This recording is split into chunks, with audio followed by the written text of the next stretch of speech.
Hello friends, एक बार फिर से स्वागत है आपका। आज मैं जिस टॉपिक के साथ आपको रूबरू कराने वाला हूं वो है डिवेंचर्स। अभी तक मैंने आपको issue of shares, redemption of preference shares, इसके बारे में मैक्सिमम बताने की कोशिश की है। अभी आज का लेक्चर हमारा है इश्यू ऑफ डिवेंचर्स के बारे में। इसमें मैं आपको डिवेंचर्स को इशू करने के तरीके बताऊंगा जो कि काफ़ी हद तक सिमिलर हैं इशू ऑफ शेयर्स से ही। और जैसे ये टॉपिक खत्म होगा इसके बाद हम डिवेंचर्स को रिडीम करने का जो one of the most technical one and interesting one also है उसके बारे में मैं आपको बताने की कोशिश करूंगा। तो डिवेंचर वास्तव में क्या है? कंपनी को जब लॉन्ग टर्म या लॉन्ग पीरियड के लिए फंड्स की आवश्यकता होती है तो शेयर कैपिटल के अलावा एक और तरीका है उसके पास, दैट इज डिवेंचर्स। वास्तव में ये एक लॉन्ग टर्म डेट है, लॉन्ग टर्म बोरोइंग्स, उधार लेना है।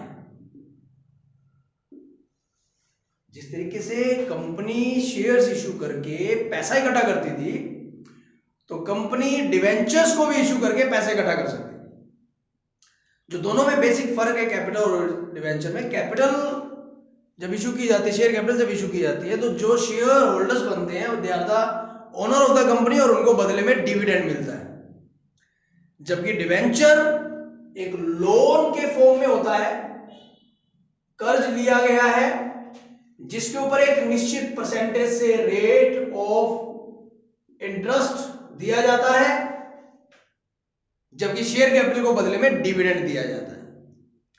डिविडेंड दिया जाएगा लाभ होने की स्थिति में और ब्याज तो आपको देना ही देना है चाहे प्रॉफिट हो या ना। तो डिवेंचर वास्तव में क्या है? एक तरीके का एक सर्टिफिकेट है जो एक एक्नॉलेजमेंट है, एक स्वीकृति है ऑफ लोन कि भाई मैंने आपसे लोन लिया है, उस चीज की मैं स्वीकृति दे रहा हूं एक सर्टिफिकेट के रूप में। सर्टिफिकेट के रूप में है कि भाई मैं ये सर्टिफाई करता हूं, कंपनी ये बात कह रही है कि मैंने उस व्यक्ति से, इस फर्म से, इस बैंक से जो है इतना लोन लिया है या इतना कर्ज लिया है, लॉन्ग टर्म डेट इकट्ठा किया है और बदले में मैं उसको डिवेंचर्स इश्यू कर रही हूं जिसके ऊपर एक निर्धारित रेट ऑफ इंटरेस्ट है। तो फिक्स रेट ऑफ इंटरेस्ट होगा, उसके ऊपर एक कॉमन सील होगी जो हमने शेयर कैपिटल के दौरान पढ़ी थी। वास्तव में ये एक सर्टिफिकेट है जिसके ऊपर एक फिक्स रेट ऑफ इंटरेस्ट है, जिस पे कॉमन सील है, ऑथराइज्ड सिग्नेचर्स हैं और ये कहा गया है कि मैंने लोन लिया है। तो this is an acknowledgement of loan in the form of A certificate having fix rate of interest under common seal with a signature. तो एक फुल डेफिनेशन बनाया जाए तो debenture is an acknowledgement of loan issued in form of a certificate carrying fixed rate of interest under common seal of a company having authorised signatures. Okay, ये definition जो बनी है ये कोई किताब में से या किसी राइटर की डेफिनेशन है, ये जो लिखा गया इस चीज से एक डेफिनेशन बन गई कि एक सर्टिफिकेट है जो एक लोन की एक स्वीकृति है कि मैंने एक लोन लिया है और उसमें उस व्यक्ति का नाम लिखा गया है जिससे लोन लिया गया है और उसको बदले में सर्टिफिकेट दिया गया है जिस पर रेट ऑफ इंटरेस्ट की डेट दर फिक्स है, कॉमन सील कंपनी की स्टैंप लगी हुई है और साइन भी हुए हैं। This is called the debenture. तो बेसिक सी चीज क्या हुई फ्रेंड्स कि डिवेंचर वास्तव में एक लोन लेने का सर्टिफिकेट है जो लॉन्ग टर्म के अंदर कंपनी को पैसे प्रोवाइड करवाता है और आवश्यकता पड़ने पर इसका जो है हम कभी भी इसको हम इशू कर सकते हैं। कभी पैसे फालतू हो जाए, एक्सेस आ जाए, हम इसका भुगतान भी कर सकते हैं। और एक खास बात ये है कि 10 ईयर्स, आमतौर पर हम 10 ईयर्स के लिए डिवेंचर्स जो है इशू करते हैं। 10 ईयर्स के अंदर हमें इसको रिडीम करना होता है। जैसे मैंने प्रेफरेंस शेयर बताया था, तो वैसे ही उसमें भी, डिवेंचर्स में भी जो इंफ्रास्ट्रक्चरल कंपनीज होती हैं, आधारभूत ढांचे वाली कंपनियां, वो मैक्सिमम 30 साल ही है डिवेंचर्स को इशू कर सकते हैं। और हमें इसको एक निश्चित तरीके से भुगतान वापस करना होता है निश्चित तिथि पर। जैसे हमने प्रेफरेंस शेयर को रिडीम किया था ना, वैसे हमें डिवेंचर्स को भी रिडीम करना होता है। और वो रिडम्पशन के टॉपिक में मैं आपको बताऊंगा। तो फिलहाल ये कि डिवेंचर्स क्या भला है कि डिवेंचर्स कोई भी एक लोन का सर्टिफिकेट है जो हमें लॉन्ग टर्म लोन प्रोवाइड करवाता है। इसके अंदर इसकी कुछ खास विशेषताएं हैं। मैं थोड़ा सा इस पे थ्योरी पे थोड़ा समय लगाऊंगा आज इस टॉपिक पे, कि इसके अंदर कुछ खास विशेषताएं हैं, उसके बारे में थोड़ा सा हम जानेंगे। कि एक तो जैसे मैंने बताई थी, वैसे तो 5-4 चीजें, acknowledgement of loan, number 2 it is A certificate जिसके ऊपर लिखा हुआ है कि मैंने लोन लिया है, number 3 fix rate of interest होगा इस पे, नंबर 4 लॉन्ग टर्म डेट के रूप में हमें ये एक सुविधा दी जा रही है। इसके अलावा कॉमन सील है इस पे,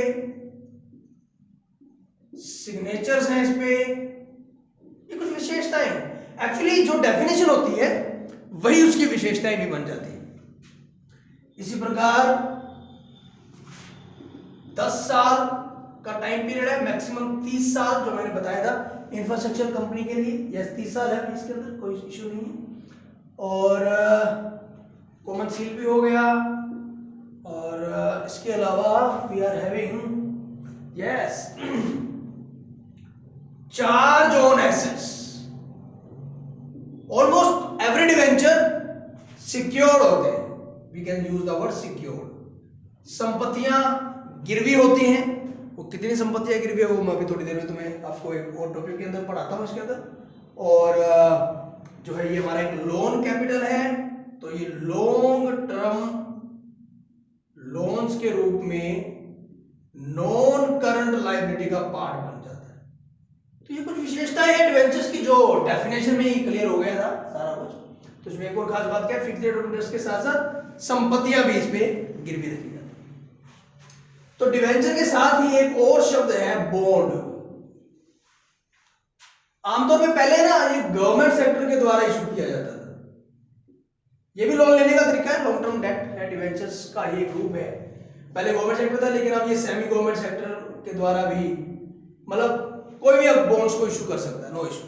पर फर्क क्या है एक्चुअली इसमें, बॉन्ड में और डिवेंचर में जो बेसिक फर्क है वो है रेट ऑफ इंटरेस्ट का। कैसे? इसमें फिक्स होता है, इसमें कोई फिक्सेशन नहीं होता, नॉट फिक्स। बल्कि इस बॉन्ड के अंदर जो आपका इशू प्राइस होता है और जो रिडम्पशन प्राइस होता है, दोनों का जो डिफरेंस है वो कहलाता है इंटरेस्ट। आपने लिए, मान लो जब डिवेंचर आप इशू कर रहे हैं तो आपको उससे कितने पैसे मिले और बदले में आप बाद में आप उसको कितने पैसे दे रहे हैं, उनका जो डिफरेंस है that is interest. The point is what कि डिवेंचर के अंदर रेट ऑफ इंटरेस्ट फिक्स है और बॉन्ड के अंदर रेट ऑफ इंटरेस्ट फिक्स नहीं है। और इस फिक्स से एक और पॉइंट बन सकता है, यूजुअली आफ्टर एवरी 6 मंथ, यानी कि इंटरेस्ट जो पेड किया जाता है वो हाफ ईयरली यानी 6 मंथली जो है इंटरेस्ट आपको पे करना है, चाहे आपको प्रॉफिट हो या ना हो। ये कंपनी के ऊपर एक भार है, प्रॉफिट एंड लॉस अकाउंट में इसको चार्ज किया जाता है, कंपनी का एक खर्चा है।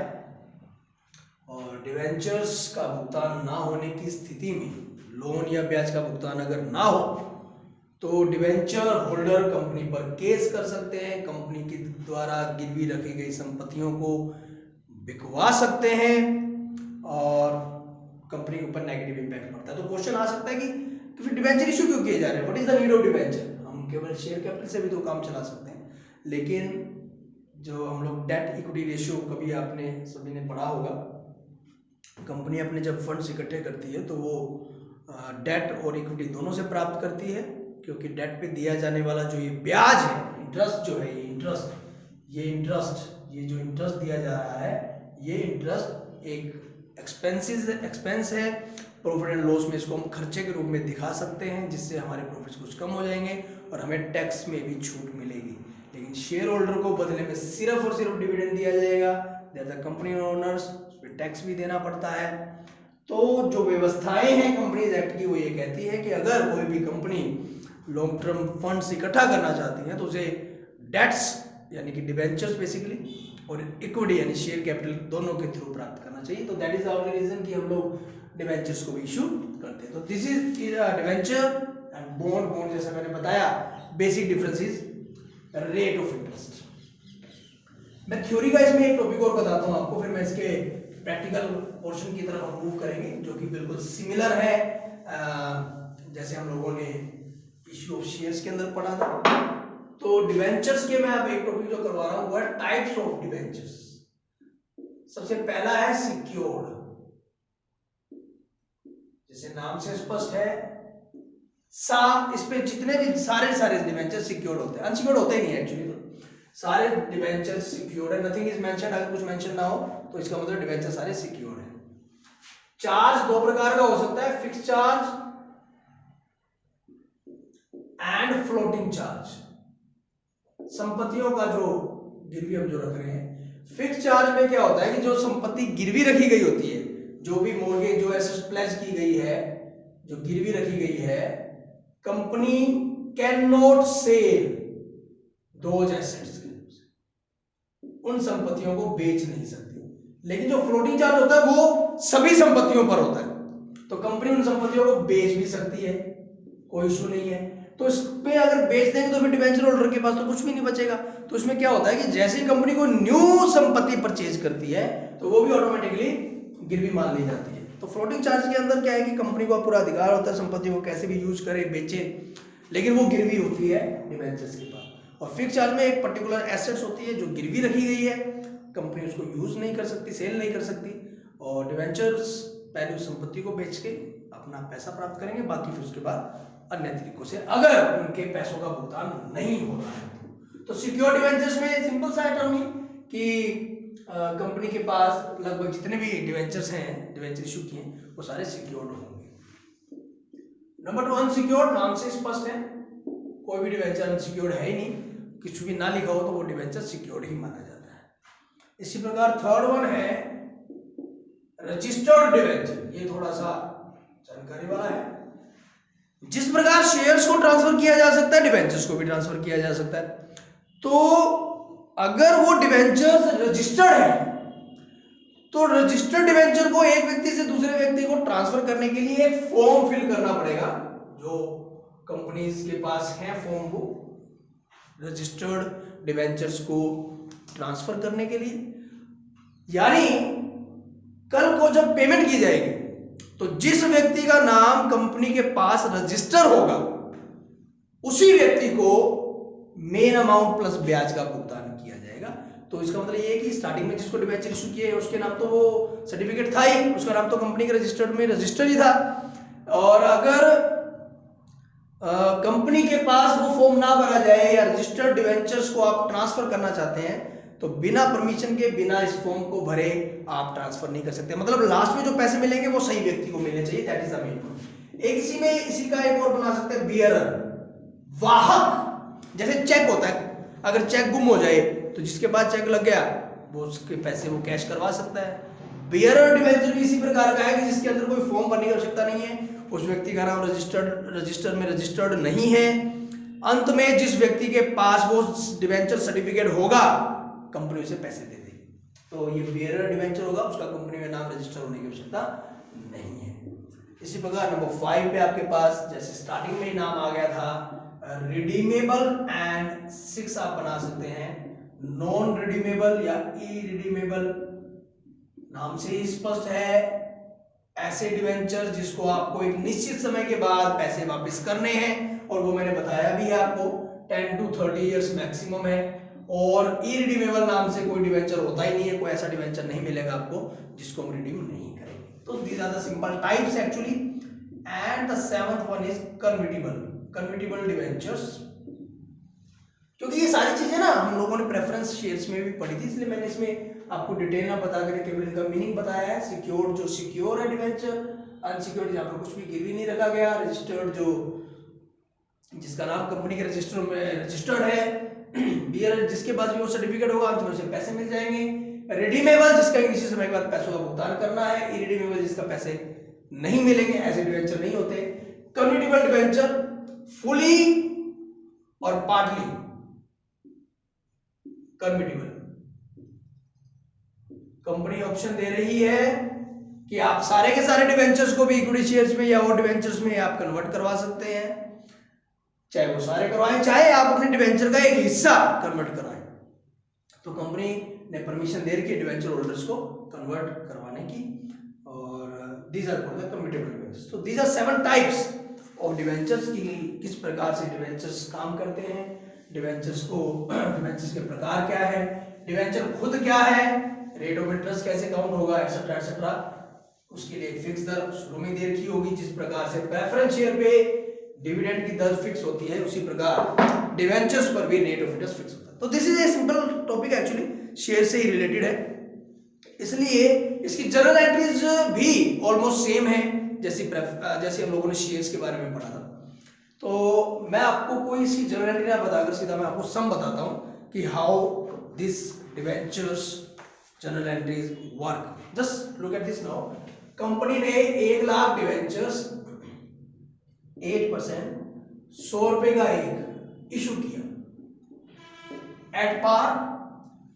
वही 4 तरीके application, allotment, first call, second call, यानी application, allotment, first call and second call, that's simple one. Application आ गई कंपनी के पास 1,20,000 शेयर्स डिवेंचर्स की, ये एप्लीकेशन आ गई। कंपनी ने क्या किया, 90,000 डिवेंचर्स को इन्होंने दे दिए फुल 90,000। इसी प्रकार 16,000 डिवेंचर्स को इन्होंने दिए हैं 10,000 और बाकी के 14,000 डिवेंचर्स को निल। इस प्रकार 1,20,000 डिवेंचर्स जिनकी एप्लीकेशन आई थी उनको 1 लाख डिवेंचर दे दिए गए। जितने रुपए फालतू आए हैं उनको अलॉटमेंट में एडजस्ट कर लिया, जैसे हम लोगों ने शेयर्स के चैप्टर में पढ़ा था।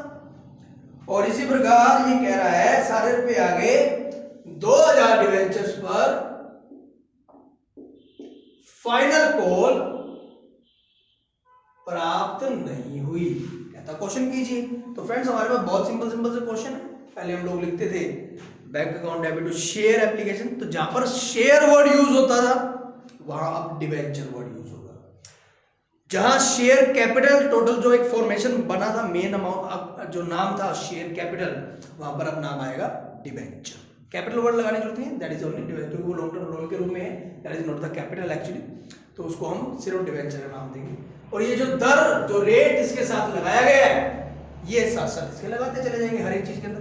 तो जो हमारे पास पहली एंट्री होगी, जैसा हम लोगों ने पहले शेयर का चैप्टर कंप्लीट किया है, bank account debit to 8% debenture application account. Application एक 20 की आई है, एक 20 इंटू में 25, 2 40 और 60 3 लाख रुपए। You can see this being debenture application money received. Number 2, 8% debenture application account debit to 8% debenture. 3 lakh, that's it.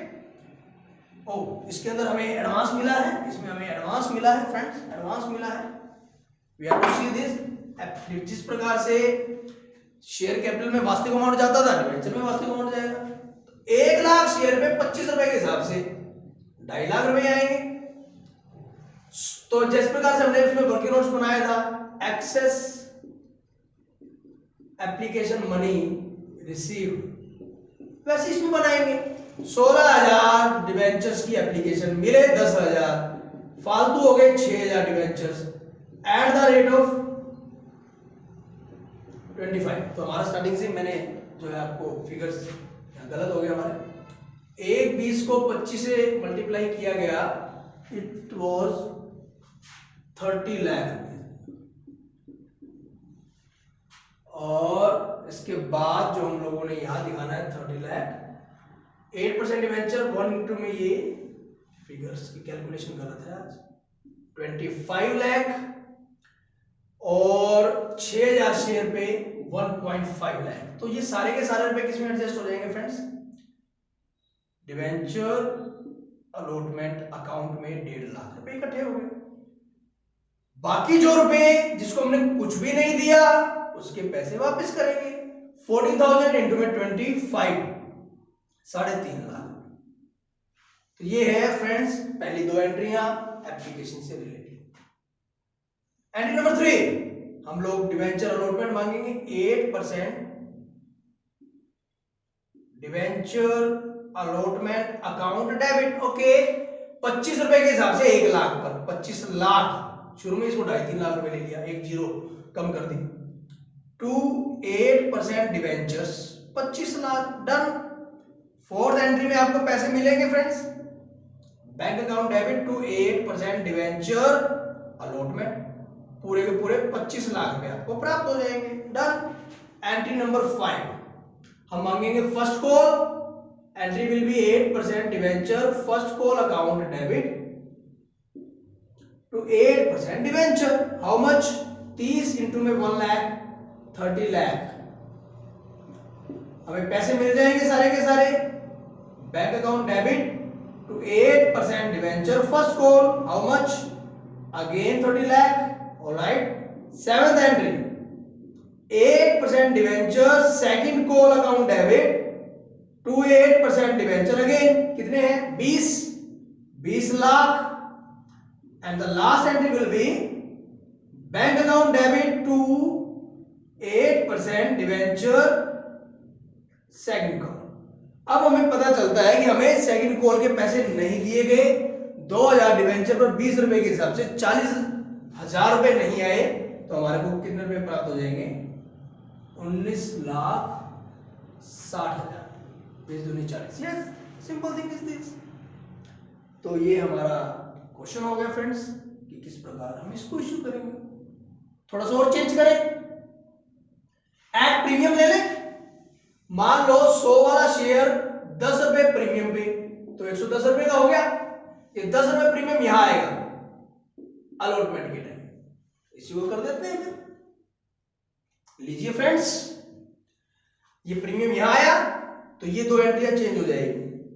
अच्छा, बैलेंस शीट तो इसकी बनी जाएगी। बैलेंस शीट में तो कुछ है ही नहीं इसमें। हमारे पास नॉन करंट लायबिलिटी भी आएगा। ये नॉन करंट में क्या आएगा फ्रेंड्स? डिवेंचर्स।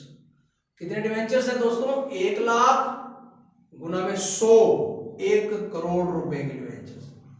और इतना ही रुपया हमें बैंक में प्राप्त हो जाएगा। 60,000 रुपए में कम प्राप्त हो जाएंगे, नथिंग एल्स। और तो कोई इश्यू नहीं है फ्रेंड्स। तो इसमें अगर हम ये प्रीमियम वाला कंसेप्ट करते हैं तो क्या होगा? 10 रुपए हमें प्रीमियम मिलेगा, वो यहां मिलेगा, तो 10 रुपए के हिसाब से 1 लाख रुपए और जुड़ जाएंगे। तो हमें 25 लाख की बजाय कितने रुपए प्राप्त होंगे फ्रेंड्स? 35 लाख रुपए।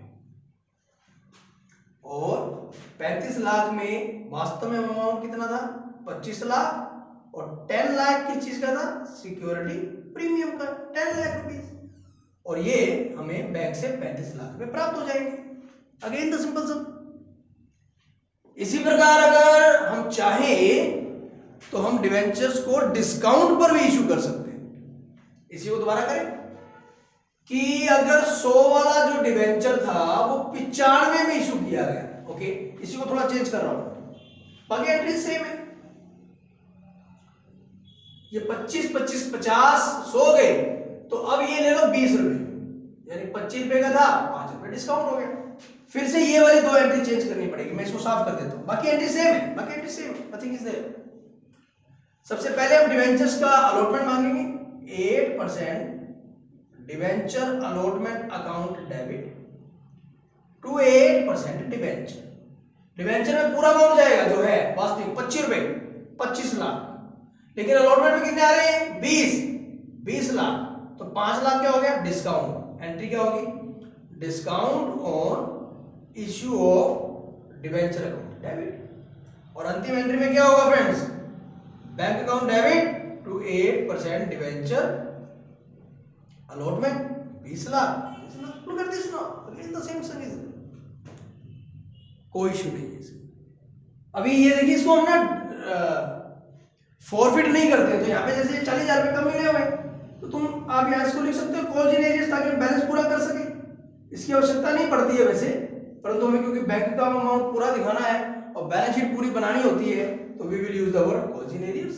40,000 हमारे पास पैसे नहीं आए हैं, हमें ब्याज भी तो फिर उसी हिसाब से कम देंगे ना, अगर हमारे पास पैसे पूरे नहीं आएंगे तो हमें डिबेंचर्स को ब्याज भी तो देना है, हम ब्याज कैसे देंगे फिर, और फिर बैलेंस शीट भी तो नहीं मिलेंगी ना। जैसे मैं इसकी बैलेंस शीट बनाने की कोशिश करूं तो एसेट साइड में बैंक आएगा, तो बैंक में तो 40,000 रुपये कम है, यानी 1 करोड़ तो नहीं आएगा, 99,60,000 रुपये आएंगे, और दोनों का जोड़ बराबर करना हो तो कॉल्स इन एरियर्स, जो आपके अदर करंट एसेट्स के रूप में काउंट हो जाएगा 40,000, that's it, 1 crore. I hope आपको समझ में आया होगा कि किस प्रकार से हम डिबेंचर्स को इश्यू करते हैं। इसी को थोड़ा सा और अगर एलाबोरेट करें, हम थोड़ा सा और इसको आगे बढ़ाएं, अगर हम डिबेंचर्स को शेयर्स की भांति नगद की बजाय किसी और तरीके से इशू करें, जैसे आपको उसमें एक सम करवाया था कि वेंडर से आपने कोई संपत्ति खरीदी और आपने उसका भुगतान किया, तो वो भुगतान किस प्रकार से होगा वो भी आप देख सकते हैं फ्रेंड्स, वो भी आप देख सकते हैं कि आप लोगों ने संपत्ति खरीदी, जस्ट वी आर गिवन ए सम कि आपने 9,90,000 रुपए की एक संपत्ति खरीदी, कैपिटल एसेट्स, और उसके बदले में डिवेंचर्स दिए हैं। 3 केस है, एट पार, यहां लिख देता हूं। तो जब आप एसेट्स खरीदोगे तो क्या एंट्री करोगे, सन्ड्री एसेट्स डेबिट, किससे आया, वेंडर से, कितने रुपए का, 9,90,000 रुपए, being sundry assets purchase. Logic friends, अब वेंडर को पैसे दे रहे, वेंडर इज द रिसीवर 990, लेकिन कहता है पहले इसको डिवेंचर दे दो 100 रुपए का ही एट पार, तो 9900 डिवेंचर हो गए टू वेंडर, वेंडर को क्या दे रहे हो डिवेंचर, कितने परसेंट दे रहे हैं, कितने परसेंट डिवेंचर दे रहे हैं, मान लीजिए 11% डिवेंचर, 11% डिवेंचर, और वो भी आपने 100 रुपए का एक दे दिया, तो टू 11% डिवेंचर दे देंगे 9,90,000 रुपए, कितने बने ये 990 बटे में 100, 9900 debentures at the rate of 100, ये लीजिए फ्रेंड्स। अगर आप इसको at premium they, at premium, तो क्या करें, 100 वाला अगर मान लो आपने 125 रुपए में दिया, जस्ट थिंक अबाउट दैट, 125, तो हम क्या करेंगे, वेंडर इज द रिसीवर, इसको तो 990 ही मिलेंगे, हमारी तरफ से क्या जाएंगे 11% डिवेंचर। अब ये जो 990 वाले हैं, इसको हम किससे डिवाइड करेंगे, 125 से, 125 से डिवाइड करेंगे, कैलकुलेशन ज्यादा, जस्ट को थोड़ा सा इसको सुधारते हैं, 110 कर देते हैं ताकि कैलकुलेशन आसान हो जाए, 110, 9,000 डिवेंचर हो गए, तो डिवेंचर कितने जाएंगे 9,000, 100 रुपए का एक, तो 9 लाख के तो डिवेंचर जाएंगे, और बाकी सिक्योरिटी प्रीमियम हो जाएगा 90,000 रुपए, लो जी एट पार हो गया। फ्रेंड्स अगर हम एट डिस्काउंट दें, एट डिस्काउंट, फिर वो आ गया 100 वाला मान लो 90 रुपए में, again vendor is the receiver, how much 990 मिलेंगे इसको तो, लेकिन अभी क्या होगा, जो इसको 990 मिलने हैं उसके लिए हम डिवेंचर्स को कितने के दे रहे हैं, 990 बटे 90, 1100 डिवेंचर 100 रुपए का है, तो हमारी तरफ से जो 11% डिवेंचर जाएंगे वो जाएंगे 11 लाख रुपए के, और हम लोगों ने जो इसको 1,10,000 रुपए है वो किस चीज का हो गया हमारा friend, discount, discount on issue of debenture account debit, again the simple term means, ये टॉपिक आपको बताने का जो उद्देश्य है वो ये है कि जब मैं आपको रिडम्पशन कराऊंगा तो आपको पता होना चाहिए कि ये डिवेंचर इशू किस प्रकार से हुए थे। अभी मैं इसमें आपको एक छोटा सा टॉपिक और बताता हूं, फिर मैं इस लेक्चर को कंक्लूड कर देता हूं, और वो ये है कोलैटरल सिक्योरिटी के रूप में, कि हम डिवेंचर्स को कोलैटरल सिक्योरिटी के रूप में भी इशू कर सकते हैं। ये कोलैटरल सिक्योरिटी होता क्या है फ्रेंड्स, जब हम डिवेंचर्स इशू करते हैं तो कोई ना कोई संपत्ति गिरवी रखते हैं। कई बार क्या होता है, जब हम लोन लेते हैं तो संपत्ति गिरवी रखते हैं।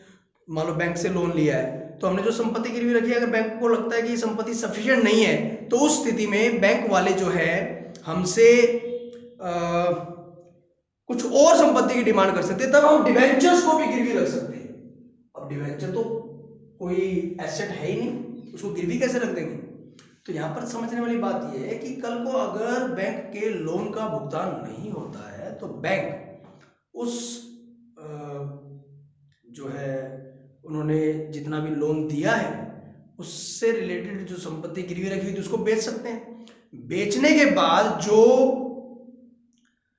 पैसे कम रह गए तो कंपनी जो डिवेंचर गिरवी रखे थे अब वो डिवेंचर के ऊपर अपना अधिकार जमाएंगे और वो लोन के लिए अब डिवेंचर होल्डर बन जाएंगे। तो डिवेंचर पर जो ब्याज की दर होगी अब वो डिवेंचर से ब्याज प्राप्त करेंगे। देखिए, अगर जब गिरवी रखा गया था तब ब्याज नहीं मिलेगा, तब तक तो उनका मेन ब्याज मिल ही रहा है उनको। अगर जिस दिन उनके पैसों का भुगतान नहीं हो पाता है और वो संपत्ति बेचकर भी पैसे पूरे प्राप्त नहीं कर पाते हैं, तब वो डिवेंचर जो गिरवी रखे गए थे सहायक प्रतिभूति के रूप में, कोलैटरल सिक्योरिटी के रूप में, वो उनके ऊपर अधिकार कर लेंगे और डिवेंचर होल्डर के सभी अधिकार उनको प्राप्त हो जाएंगे। तो एक सिंपल सी स्टेटमेंट समझिए कि कंपनी ने 5 लाख का लोन लिया, तो लोन लेंगे तो कंपनी के पास पैसे आएंगे, किस रूप में आएंगे? बैंक लोन के रूप में 5 लाख, बस सिंपल एंट्री। और कंपनी ने मान लीजिए इस लोन के लिए 6 लाख रुपए की कोलैटरल सिक्योरिटी गिरवी रख दी और डिवेंचर कंपनी के पास ऑलरेडी 10 लाख के पहले से पड़े थे। तो अगर कोलैटरल सिक्योरिटी गिरवी रखी है तो उसमें 2 ट्रीटमेंट हो सकते हैं। पहला ट्रीटमेंट, नो एंट्री, कोई एंट्री करने की आवश्यकता नहीं। तो हम बैलेंस शीट में क्या लिखेंगे फ्रेंड्स? नॉन करंट लायबिलिटी, उसमें हम लोग क्या क्या लिखेंगे? डिवेंचर्स है हमारे पास 10 लाख के, बैंक लोन है हमारे पास 5 लाख का, और ब्रैकेट में कर देंगे debentures worth rupees 6 lakh as collateral security, ये 15 लाख। ये केवल मैंने लायबिलिटी साइड का ट्रीटमेंट आपको बताया। सेकंड स्टेप, हमें एंट्री करनी पड़ेगी, एडजस्टमेंट एंट्री करनी पड़ेगी। तो एंट्री क्या क्या होगी? पहली entry, bank account debit to bank loan 5 lakh, और क्योंकि हम डिवेंचर इशू कर रहे हैं, देखिए जब आप इशू करते हैं तो आपके पास क्या एंट्री आती है? जब आप इशू करते हैं तो पैसा आता है और डिवेंचर जाता है, सिंपल 6 लाख का, जैसा आप कह रहे हो 6 लाख के डिवेंचर। परंतु यहां पे पैसा नहीं आया, यहां पर एक सस्पेंस अकाउंट खुल गया कि क्या ये डिवेंचर कल को डिवेंचर होल्डर को बन जाएंगे या नहीं बन जाएंगे। तो we will open an account debenture suspense account, कि इसका हमें भुगतान करना भी पड़ सकता है और नहीं भी करना पड़ सकता है। तो उस स्थिति में हमारे पास जो एक एंट्री खुली फ्रेंड्स, वो क्या थी? Debenture suspense account to debenture. पैसा नहीं आया है, ये debenture suspense account. Balance sheet में क्या ट्रीटमेंट होगा फ्रेंड्स? नॉन करंट लायबिलिटी में डिवेंचर्स 10 लाख के पहले थे, 6 लाख के, ये आ गए 16 लाख, और इसमें से ये डिवेंचर सस्पेंस लेस कर दिया जाएगा 6 लाख का। And look at this now, debenture कितने के रहेंगे वापस? आपके 10 लाख। केवल ये आपने दिखाना है। बैंक लोन आपका 5 लाख और इसकी नरेशन इसकी ब्रैकेट में लिखना है कोलैटरल सिक्योरिटी आपके पास 6 lakh. Again this is worth friends, ये सारा था कि डिवेंचर को किस प्रकार से इशू किया जाएगा, कोलैटरल सिक्योरिटी क्या है। आज के लेक्चर में इतना ही। नेक्स्ट लेक्चर में मैं आपको इसके ऊपर इंटरेस्ट लगाना, डिवेंचर को रिडीम करने के लिए क्या तरीके होते हैं, और जो ये डिस्काउंट वगैरह आप डिवेंचर्स पर देते हैं या खर्चा करते हैं उसको राइट ऑफ किस प्रकार करना है, ये सब मैं आपको नेक्स्ट लेक्चर में बताऊंगा। आज के लेक्चर को सुनने के लिए थैंक यू वेरी मच।